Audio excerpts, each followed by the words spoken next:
That we live in a disposable world. That things have become more and more disposable. I mean, think about growing up what you had, and then think about what you have today. We have paper plates. Some of us don't even do dishes anymore. We just eat off paper plates. We have plastic utensils, right? We have plastic cups, and we use them once and we throw them away. They're disposable, right? Yeah, sure. We have disposable diapers. That's a blessing. You've never had to wash diapers. That was a great invention there. But as we go through life, more and more things become what? Disposable. We live in a disposable world. We use it and we throw it away. Somebody even said they have a disposable wedding gown now. Can you imagine? Use it? Well, I guess that's good. Use it once and throw it away. Maybe you don't have to you ever use it again, I guess is what you're thinking. But still, it's just, everything is so disposable. And I guess in some ways that's good. But, with all this stuff being thrown away, if we're not careful, if you look around, our world's becoming a little trashed up, isn't it? Our oceans are becoming filled with pollutants. And our landfills are overflowing. We need to be responsible. We need to be good stewards of what we use. Make sure we're recycling and doing the proper things and doing the things we need to do. But more importantly, what disturbs me more about us being disposable is that it seems that that human life has become almost disposable. That we don't seem to have a lot of concern when we're aborting so many children.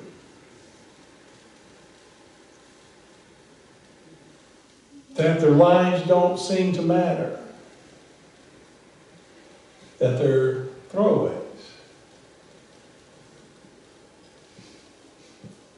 And I guess with each year it becomes even more concerned because it seems that it just bothers us less.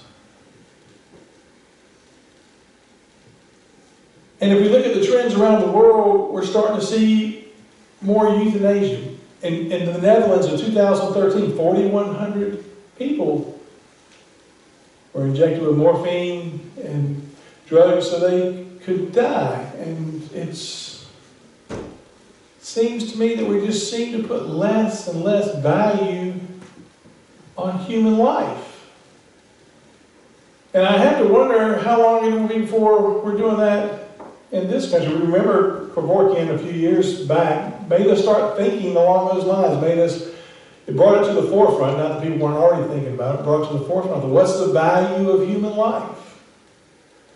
Does all human life have value?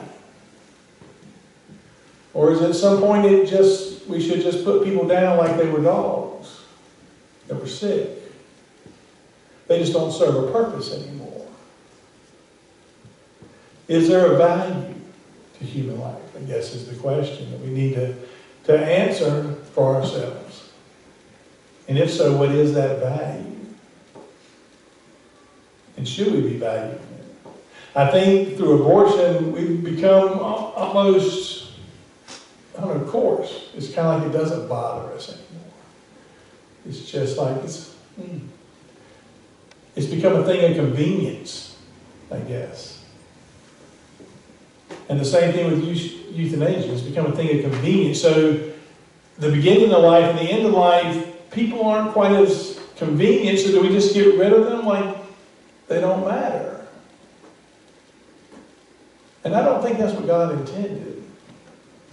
God's given each of us a life for a reason. And it's a life to be lived. And I think as we look at today's scripture, we're coming in on the fifth day, or the sixth day, where God has already done a lot of the creating. He's already created our world out of chaos. He's separated the light from the darkness. He's hung the moon and the sun. He's created day and night, and He's separated the land from the sea. He's already done a lot of that stuff, but we come in where He's creating the creatures, the animals, our co-inhabitants, so to speak. And have you ever thought about what an imagination God's got to have? to make some of those creatures. I mean, think about some of these creatures that walk around this earth. I mean, a giraffe. I mean, God said, well, let's just stretch that neck out just a little more. There we go. That's perfect. That's perfect. Well, that's good. And that horse, let's put stripes on that horse there. We'll call it a zebra. You know, and where does he come up with all these animals? Because there's some really strange looking animals. I mean, can you imagine? I just seem saying, y'all watch this. Platypus. I mean, if you've ever seen a platypus, I mean, that takes some imagination, right?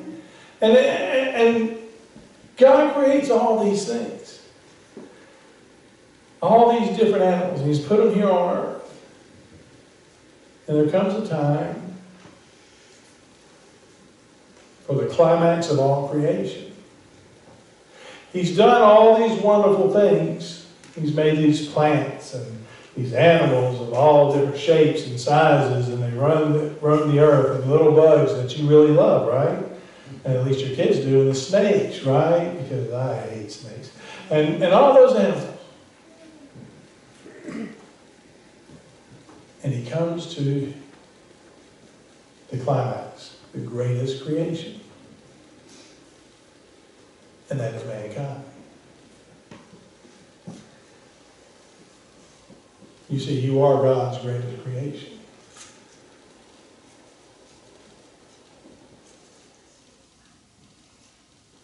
You are the final creation. You are part of God. He created you with His DNA. He said they should be created, they could be sons and daughters of mine. Let's create them in our own image. Now you look around the room and you say, is that what God looks like? Really? But it's not about what's outside. It's what's inside. You see, when God gave you His DNA, it's like a artist signing a picture. He said, this is my work. This is my finest work. And God doesn't make garbage. He doesn't make trash. He doesn't make disposable people to be thrown away, who have no value. Because you see, in God's eyes, each and every one of us has value. From the small to the old, the big, the small, the thin, the fat, it doesn't matter. Those with hair, those without, it doesn't matter to Him. We all are created in His image with a piece of Him, with a right to be called His children. We are special. All of God's children. But what is our value? Does that mean anything that we're God's children? Does it give us anything special? It should, because we were created for relationship. And we should embrace that. As I look around this world, I see so many people who are discouraged, who have bought into what the world tells them they must be. You must weigh this much. You must look this way. You must dress this way. You must drive this car. And they place their value on those things. They buy into the lie. Because I can tell you, all those things, you don't get to take with you. That we were created as temporary creatures to pass through this world, but to return to our home in heaven. And you don't get to drive your Mercedes back to heaven. And you don't get to wear your three-piece suit or your gold Rolex watch. None of that gets to go with you. That stuff, that's earth stuff, that stays here. But you, my friend, you are special. You were created to to return to your Creator. You see, so many people have bought into the if lie. If I was shorter, if I was taller, if I had hair. But it makes no difference. If I had hair, I would be the same person. I would just have gray hair with a 3-inch part. I can just tell you right now. But I'd be the same person whether I had hair or I didn't have hair. You would be the same person whether you weighed 400 pounds or 4 pounds. You might be hungrier if you weigh 4 pounds. But you're the same person because what's on the outside is not as important as what's on the inside. See, that's what God created. And I believe God has created each of us for a purpose. Now, I know there's some argument out there, God didn't create us. They'll argue evolution. And I like Ben Carson's response to that, where he said, where he was arguing with somebody about evolution. He said, okay, you win. You win. He said, I'm saying that I was created by God, and you're saying that you come from a monkey. He said, and I have a tendency now to believe that you do, in fact, come from a monkey.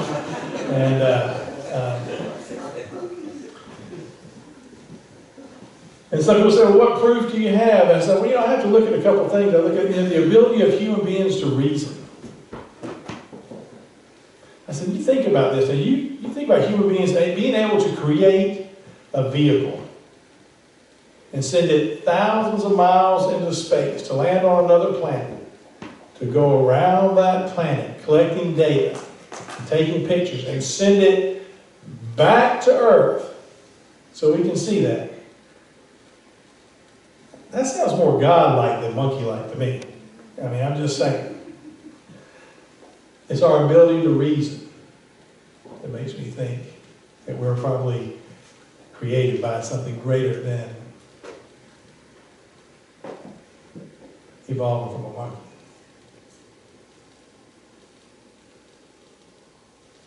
But reason can be dangerous, can't it? Because that same reason that's helped us create bombs that can blow up a city in a matter of seconds and wipe out thousands of people has a double-edged sword. So we have to be careful with it and how we use it. And how do we use this wisdom and this power of thought? We have conscience. Have you ever seen a cat come across a blue jay? They have no conscience. That is mealtime. They have no problem killing that blue jay, but have you ever seen somebody strike a blue jay while driving along, comes across and hits your car? You would think, oh, why? Slam on brakes. Why do they do that? Because they feel bad. They're able to tell right from wrong. They feel bad that they've hurt something. It's a consciousness. It's created within us. The ability to tell right from wrong. The evidence, I think, of God's DNA in each of us. Right? I believe there is a God-sized hole in our heart, or in our psyche, some people say, or in our being, however you want to term it. It's something that we seek to fill. And some people seek to fill it with pleasure. And some people seek to fill it with money. And some things just stuff. Something's going to make me happy. But it can never be filled. Because only one thing can fill that. And that's its creator. Is that when you let God come into your heart. It's that connection. You see, we were created for a relationship with God. We were created to walk this earth. But to be in relationship with our Creator. What does that relationship look like? It's a surrender, is it not? If we're walking in Christ in a relationship, it's surrender of our will to God's will, right? It's to come humbly before God and say, God, what would you have me to do today? Not what do I want to do today, but what would you have me to do today? And how can I please you? How can I worship you through my daily words and through my daily actions? This is a surrender. We were created for that relationship. It's a connection. It's through prayer. It's through Bible study. Those are the things that draw us closer to where we know more about our God. A God that created us for something special. Because there are no disposable people. There are no people with no value. Not the homeless guy, not the prostitute, not the pimp. Everyone has value. You know, I Googled it to find out this week. What's the value of a human life? Typed it in. Google knows everything, right?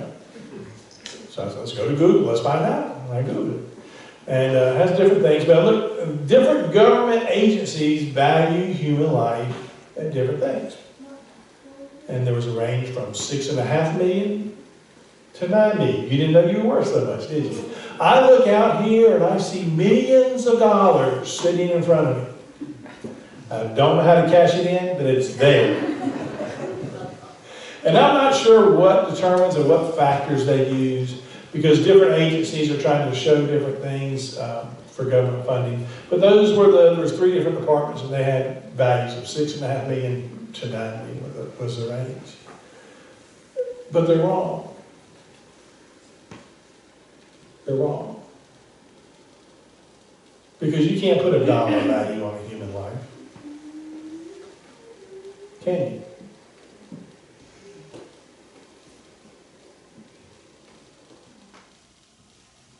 I dare say if any one of you was about to lose your spouse,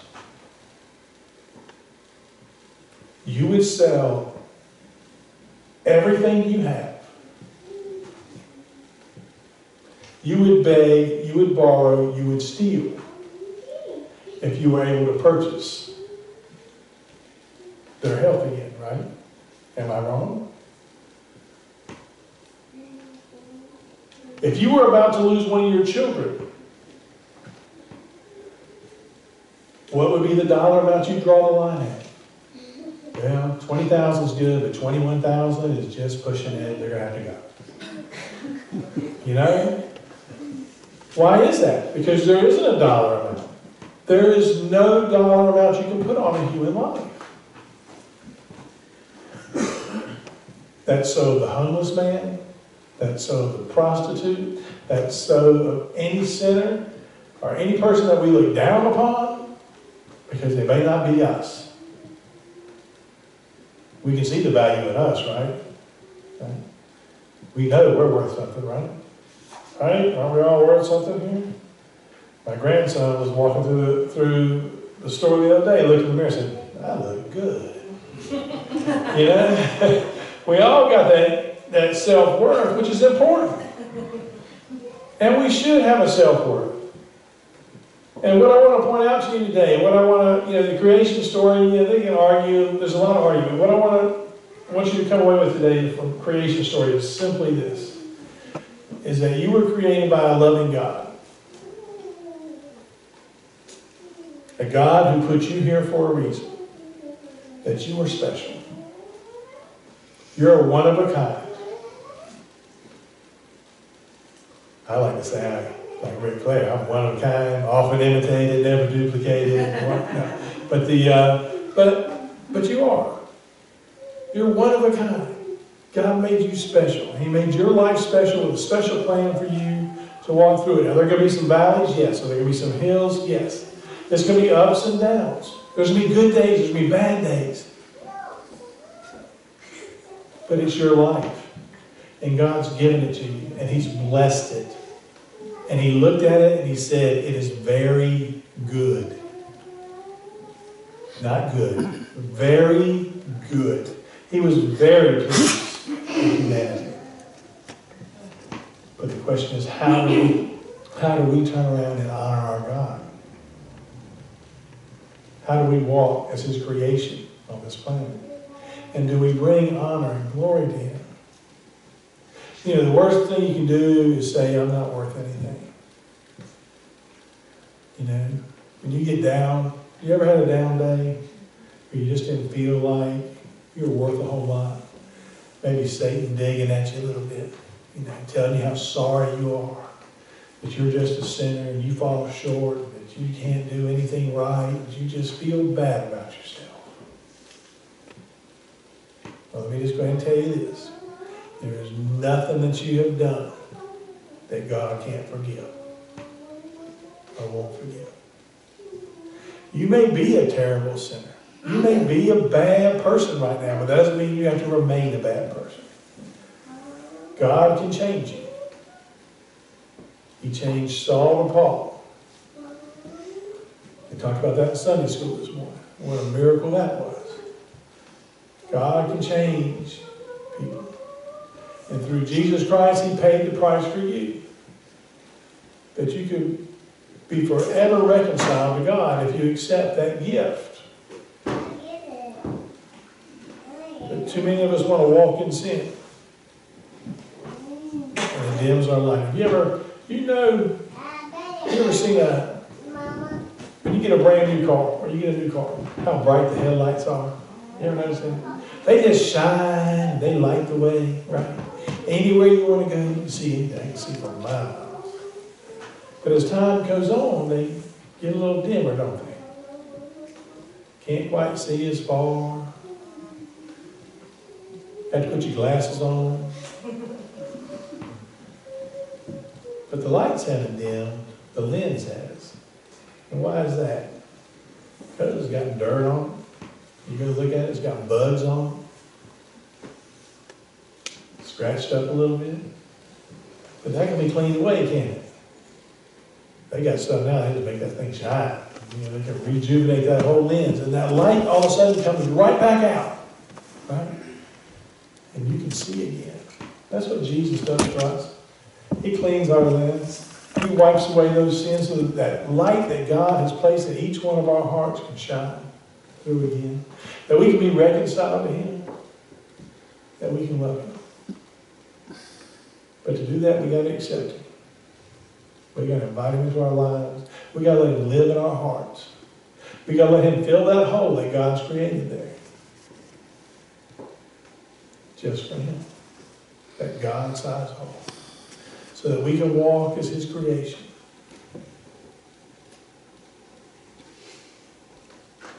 That we can recognize that we're somebody special. Not because of anything we've done.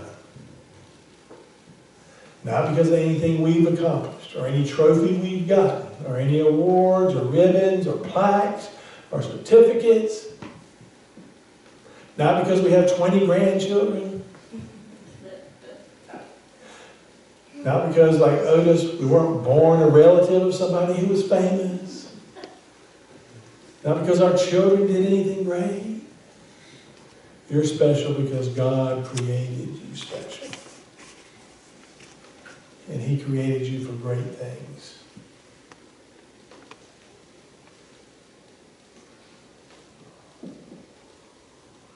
And my hope and my prayer is this, is that when you walk away from here today, that you'll feel that in your heart. And that you'll know you are God's greatest creation. And all God's people said, Amen.